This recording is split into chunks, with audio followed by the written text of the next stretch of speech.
Pasukan Pertahanan Israel atau IDF mengatakan bahwa mereka menemukan roket Hamas yang disimpan di dalam tempat tidur seorang gadis muda di sebuah rumah di kota Beit Hanoun, Gaza Utara. Dilansir dari Times of Israel pada Kamis 16 November 2023, tentara IDF yang menemukan roket tersebut adalah dari Brigade Cadangan 551 Angkatan Pertahanan Israel. Dalam rekaman video yang dirilis pada hari Kamis lalu, militer Israel menunjukkan roket disimpan di unit penyimpanan di bawah tempat tidur. Adapun tempat tidur tersebut berada di sebuah kamar yang terdapat tanda bayi perempuan di bagian dindingnya.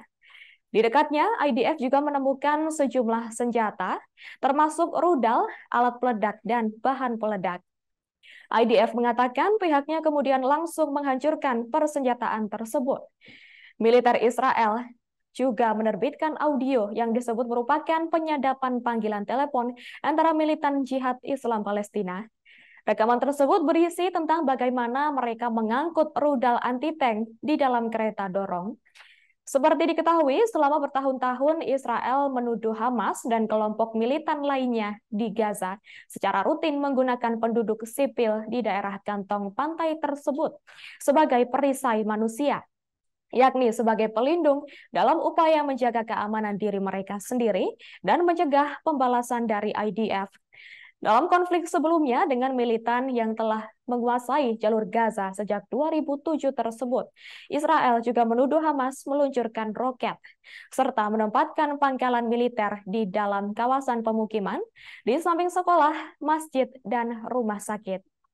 Sebagai informasi, konflik Israel yang saat ini melawan Hamas di Gaza dipicu oleh serangan mematikan di Israel Selatan pada 7 Oktober lalu. Saat itu, setidaknya ada 3.000 orang pasukan Hamas menerobos perbatasan dengan Israel. Aksi tersebut menewaskan sedikitnya 1.200 orang dan Hamas juga menyandera lebih dari 240 lainnya. Sebagai tanggapan, Israel berjanji untuk melenyapkan Hamas. Israel melancarkan serangan dari udara dan darat untuk menyingkirkan kelompok tersebut dari kekuasaan dan menghancurkan infrastrukturnya. Adapun selama operasi darat, IDF telah mampu mengumpulkan sejumlah besar informasi intelijen yang merinci sistem terowongan bawah tanah Hamas yang melintasi lingkungan sipil di jalur Gaza. Pada 27 Oktober, IDF memberikan bukti yang disebut memperkuat klaim lamanya bahwa Hamas memiliki markas besar di bawah rumah sakit Al-Shifa di jalur Gaza. Dalam konferensi persnya, juru bicara IDF yakni Laksamana Muda Daniel Hagari membeberkan bukti audio dan visual aktivitas Hamas di dalam dan di sekitar rumah sakit tersebut. Download Tribun X sekarang, menghadirkan lokal menjadi Indonesia.